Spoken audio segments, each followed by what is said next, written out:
इमरान, आम तौर से जब कोई अपनी बायोग्राफी लिखता है तो जब वो अपने करियर के आखिर में पहुंच जाते हैं, रिटायर्ड होने लगते हैं, तब लिखते हैं। आप तो अभी बिल्कुल पीक पे हैं अपनी। आपने ये कैसे सोचा?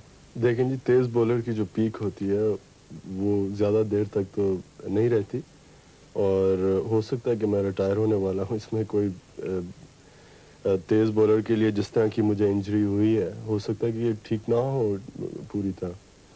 और मैंने ये भी देखा है कि इस किताब में आपने अपने बारे में कुछ कम लिखा है, लेकिन जो आप क्रिकेट खेलते रहे हैं उसका जिक्र बहुत है। किताब में ज़्यादा मेरी कोशिश यही रही है कि जो मेरे एक्सपीरियंसेस हुए हैं क्रिकेट में, और जो मेरे ख़यालात हैं दूसरे प्लेयर्स के मुतालिक, और जिस तरह पाकिस्तान में क्रिकेट खेली जाती है, कोशिश यही रही है कि उसके ऊपर ज़्यादा लिखूं।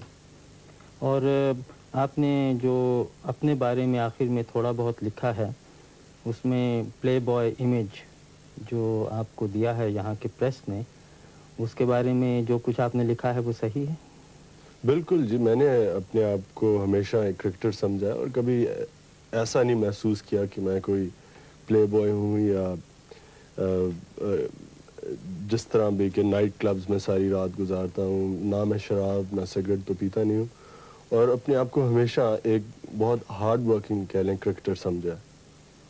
और आपने दुनिया भर में क्रिकेट खेली है, वेस्ट इंडीज़, हिंदुस्तान, पाकिस्तान, जहाँ आपने दूसरे मुल्कों में क्या रवैया देखा अपनी तरफ और क्रिकेट की तरफ? सबसे ज़्यादा जो क्रिकेट मैंने एंजॉय की दुनिया में, वो ऑस्ट्रेलिया में। वो इसलिए कि वहाँ जो प्लेइंग कंडीशंस कहते हैं, जो जिस तरह की वहाँ पिचेस हैं, ग्राउंड्स, क्राउड, सबसे ज़्यादा क्रिकेट के लिए अच्छी कंडीशंस मैंने ऑस्ट्रेलिया में देखी। इंडिया में जो हमारी एक सीरीज़ हुई थी वो मुझे बहुत पसंद आई। वहाँ का जो क्राउड का रवैया था, और जिस तरह की वहाँ स्टेडियम्स, और जिस तरह की वहाँ क्रिकेट को सपोर्ट दी जाती है। और इंग्लिस्तान में यहाँ भी क्रिकेट ठीक है। वेस्ट इंडीज़ में ये कहूँगा कि प्लेइंग कंडीशंस इतनी अच्छी नहीं थी जितनी शायद ऑस्ट्रेलिया में है। लेकिन हर एक मुल्क में फ़र्क एक्सपीरियंसेस हैं, और वही मैंने किताब में यही लिखा है।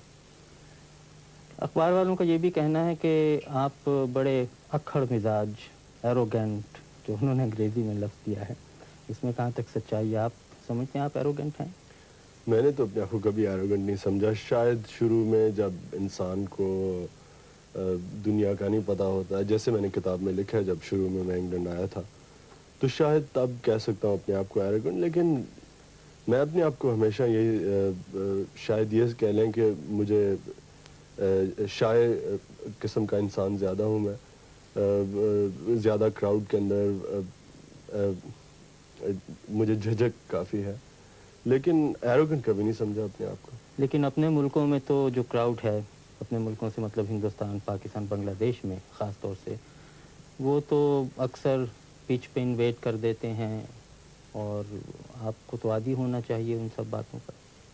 नहीं जी, एक चीज़ के ऊपर जो ये कह लें कि मैं इसे पॉइंट ऑफ प्रिंसिपल समझता हूँ, कि जब लोग मैच डिसरप्ट करते हैं या पिच के ऊपर भाग आते हैं मेरे ख्याल में इस चीज़ को प्लेयर्स का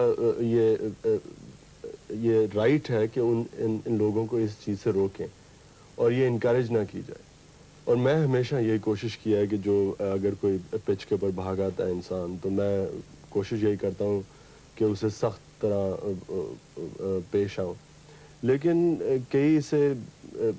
कई प्रेस के सेक्शन ने इसे इस तरह लिखा है जैसे कि मैं बहुत मगरूर हूँ, और शायद इसलिए मैं लोगों से मेरा बर्ताव ठीक नहीं जो पिच के ऊपर भाग आते हैं। मैं तो ये समझता हूँ कि मेरी कोशिश हमेशा यही रही है कि लोगों को सीखना चाहिए कि जो पिच होती है वो सिर्फ प्लेयर्स के लिए है। तो अब आपके